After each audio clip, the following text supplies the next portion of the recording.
Assalamualaikum warahmatullahi wabarakatuh. Halo teman-teman, perkenalkan nama saya Iren Arianti dengan NIM 230404007.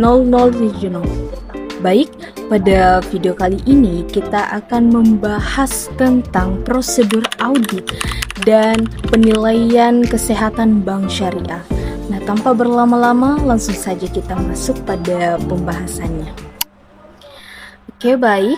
Dalam dunia keuangan syariah, memastikan bank beroperasi dengan sehat adalah hal yang krusial. Nah, sesuai judul yang saya sebutkan tadi tentang prosedur audit, teman-teman tahu tidak apa itu prosedur audit? Nah, jadi prosedur audit adalah langkah-langkah yang wajib dilakukan auditor untuk mengumpulkan bukti, terutama saat memeriksa tingkat kesehatan bank syariah. Nah, menurut Mulyadi 1998, ada beberapa prosedur audit yang umum dilakukan. Nah, kira-kira apa saja prosedurnya?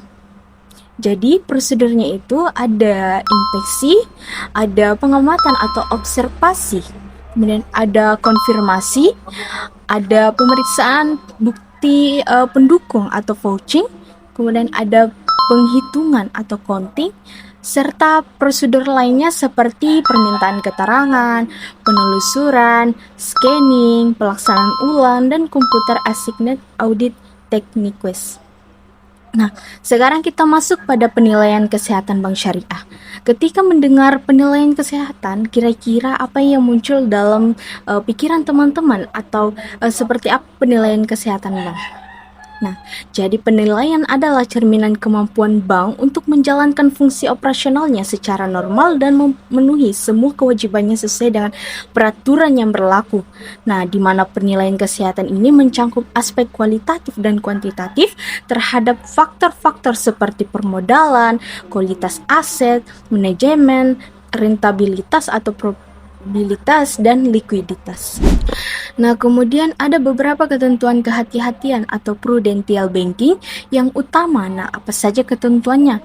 Yang pertama ada rasio kewajiban penyediaan modal minimum atau RKPMM atau CARD, itu Bank Pengkreditan Rakyat BPR wajib memiliki CAR minimal 8%. Nah, CAR dihitung dari perbandingan antara modal dengan aktiva tertimbang menurut risiko. Kemudian yang kedua ada penetapan batas maksimum pemberian kredit atau BMPK. Nah, bagi peminjam yang tidak terkait dengan bank, batasnya setinggi-tingginya itu 20% dari modal bank. Nah, bagi pihak yang terkait dengan bank, batasnya setinggi-tingginya itu 10% dari modal bank. Kemudian ada penentuan kualitas aktiva produktif. Nah, kualitas aktiva produktif dibagi menjadi 4 golongan. Ada lancar, kurang lancar, diragukan, dan macet. Kemudian ada kriteria penyisian penghapusan aktiva produktif atau PPAP. Nah, bank wajib membentuk PPAP untuk menutup risiko kerugian dengan PPAP umum minimal 0,5% dari aktiva produktif yang lancar. Kemudian ada penerapan prinsip anti pencucian uang atau APU dan pencegahan pendanaan terorisme atau PPT. Nah, ternyata ada juga peraturan dan penyimpangan kesehatan bank syariah, di mana menurut Undang-Undang Nomor 10 Tahun 1998, Bank Indonesia bertugas membina dan mengawasi bank. Kemudian bank wajib memelihara tingkat kesehatan yaitu modal, aset, manajemen, likuiditas, rentabilitas, dan bertindak sesuai dengan prinsip kehati-hatian. Nah, apabila terjadi penyimpangan, Bank Indonesia berhak mengambil tindakan korektif seperti meminta pemegang saham menambah modal, mengganti dewan komisaris atau direksi, atau bahkan memerintahkan bank untuk merger, konsolidasi, atau menjual aset atau kewajibannya. Nah, jika tidak berhasil, Bank Indonesia dapat mencabut izin usaha. Nah, kita juga bisa lihat penilaian tingkat kesehatan bank dengan menggunakan pendekatan kuantitatif seperti capital adequacy ratio atau CAR, kemudian financing to deposit ratio atau IFDR.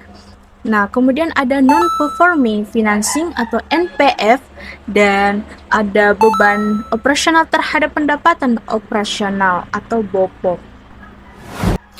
Jadi, dari penjelasan tadi dapat kita simpulkan bahwa prosedur audit adalah fondasi untuk memastikan akuntabilitas, sedangkan penilaian kesehatan bank syariah adalah cerminan menyeluruh dari kekuatan dan stabilitas bank tersebut. Bank wajib mematuhi seluruh prinsip-prinsip kehati-hatian atau prudential banking, seperti menjaga rasio atau CAR yang memadai dalam mengelola risiko kredit atau tercermin dalam NPF. Nah, kegagalan dalam memelihara kesehatan bank dapat merusak sistem perbankan secara keseluruhan dan menghancurkan kepercayaan masyarakat. Oleh karena itu, Bank Indonesia memiliki hak untuk mengambil tindakan tegas dari intervensi modal hingga pencabutan izin usaha jika terjadi penyimpangan.